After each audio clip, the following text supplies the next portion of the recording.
take a ride with him, and he drove me to this place. Didn't have any windows, and I go inside, and it's porn playing on the walls, and I'm like, what the hell is this place? And it turned out to be Venus, and he introduced me to Vern.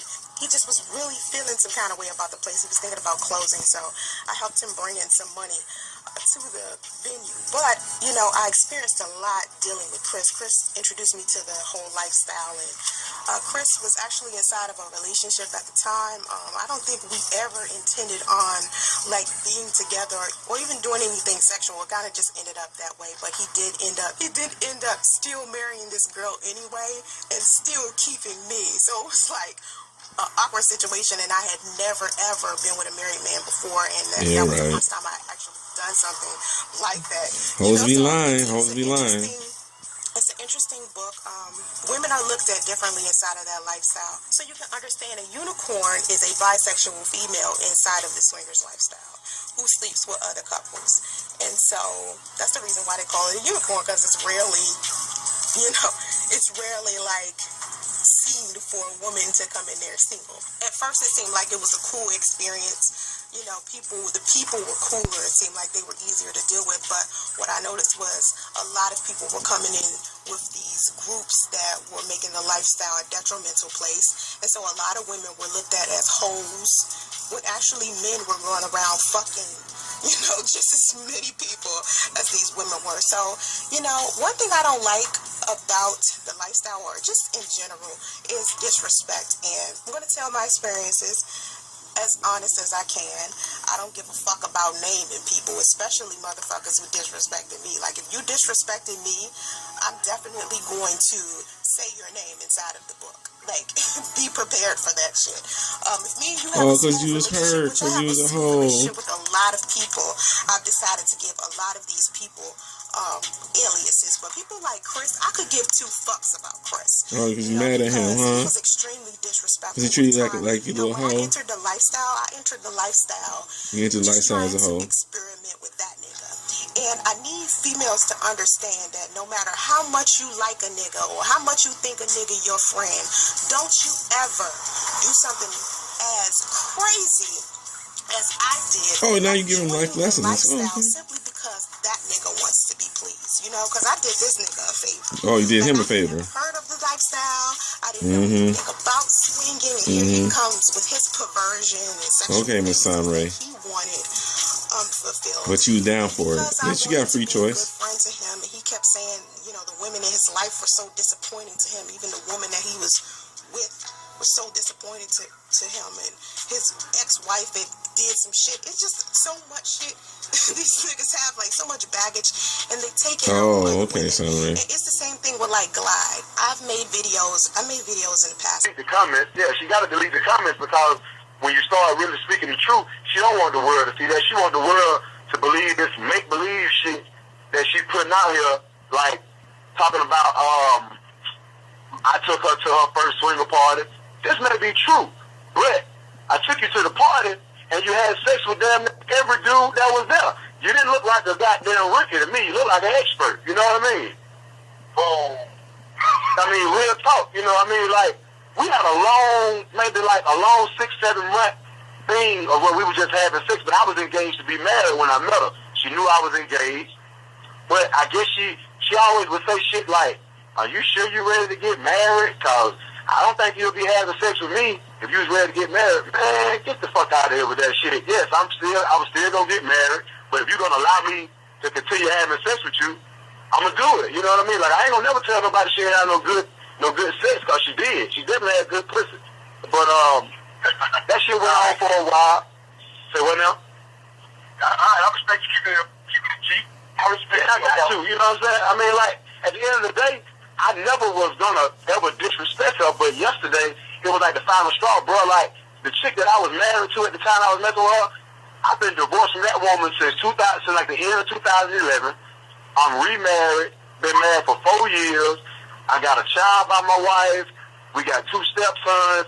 It's like, I don't do nothing with this woman. I don't bother this woman. But it was like yesterday when I finally just said to her, because she was like, well, I was just hitting you up to let you know I'm writing a book and our story is going to be in it. I said, bitch, what motherfucking story? You just another hoe I was fucking with. And that's what made her post that video yesterday. Yes, sir. Okay. I mean, real shit. She made that video yesterday because her little feelings got hurt. You know what I mean? But it's like, how many times do a nigga got to keep telling you to leave him alone and stop contacting me before you get the fucking picture? I mean, I took her to the party, and she want to say, well, you asked me to have sex with... Why would I ask you to have sex with like 15, 20 dudes? Why would I do that? I didn't have a problem with it. You know, to each his own. You want to have sex with that many dudes in one night? That's up to you. But don't turn around the next day and say, oh, I don't remember doing that. Like, really? You wasn't even drunk. You had one drink. Wasn't nothing in your drink. Didn't nobody spank your punch or nothing. You was fully coherent. You had sex with me, my cousin, the 3 or 4 other guys that was there. Like, all these people are still here in Atlanta. I could call them on the phone and say, hey, bro, tell everybody about Santeray. They probably gonna start laughing. You understand? So it's like, while she's trying to air out my dirty laundry, which we talking about dirty laundry from 6 years ago, 5 years ago now. What about the laundry that you still got? All these dudes that she making videos about, we all got one thing in common. We all fucked you. Yep. So, this black bitch right here. This black bitch right here is Miss Santeray Smith. If you're new to the YouTube world, she's actually a YouTube personnel. On YouTube, she has her own channel, Santeray, and she's pretty much like these other black women out here. Simone 56, who else she like? Tana TKO. Pretty much these black bitches talking shit and giving advice on pretty much everything what we've been saying about black women being whores and unruly, disrespectful, and all they do is encourage it and embrace it even more, saying that, black men are disillusioned with what they're saying and what they're talking about.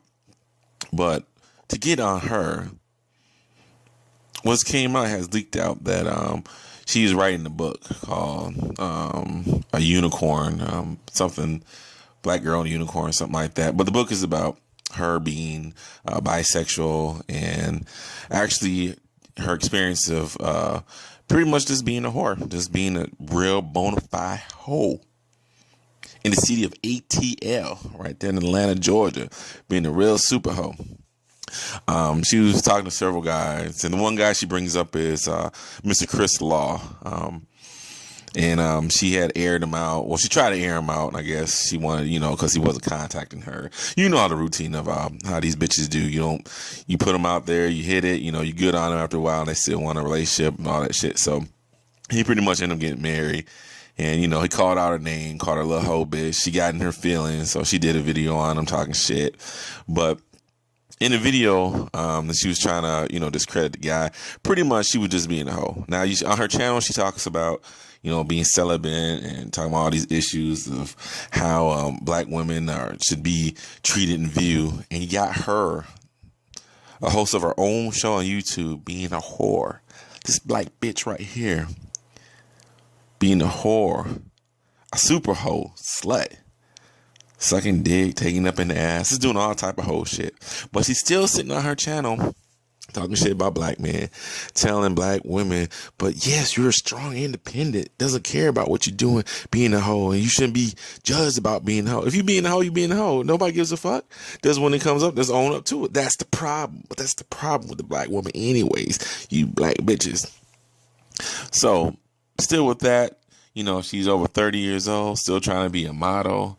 Well, she's like a booty model anyways. I guess that's what's her thing. And you could tell for all the little shit that she's going through, she already hit the wall. This is what I'm saying. She's saying that all stuff she's doing, she makes up excuses. Her being a hoe, her getting fucked by all these guys because she's doing it to impress some guy. In which the guy clearly says she was just being a hoe. That's just in her. And you can tell she already hit the wall. So she's trying to do anything to bag a man. Nobody wants her, though. Even with her little YouTube fame and so-called she can act right, still being a slut, you still can't bag a man, you fucking black bitch. See, this is the thing. All these black bitches out here, just like this stank asshole Santeray. And she has the nerve to talk shit about black men. This black bitch hoe right here. So there's a link in the description box below. Talks about it. You can hear the full interview with Mr. Jap and Chris Law talking about this fucking black bitch right here. But this is my little rant. Stay tuned. More on these black bitches. I'm out. I want to read you something here. This is what the witches all over the world, this is their top woman. She's the goddess of the moon, Hecate. I'm going to tell you what they say right now. Look at this. Y'all all right? Listen to this right here. I saw this and I was like, oh man. The sister didn't know. They talk about, see, Hecate is the female Eleba. She's the goddess of the crossroads. She's the moon goddess. It says, oh, Mistress Hecate, lady of the crossroad, old black bitch. This ain't no new shit. This is what the Egyptian priests put down. For 100 years, they, at the island of Philae, Temple of Dendera, Temple of Esna, Temple of Edfu, they translated Metanella into Greek, Latin, Hebrew, Aramaic, Coptic, Arabic. The Egyptian priests did that. The other people couldn't understand that. They didn't know what the secrets were. The Egyptian priests took 100 years and translated all that. They say, oh, Hecate, old black bitch. The bitch is the dog star. Princess of the dog star. Somebody call you a black bitch? That's honoring your ass.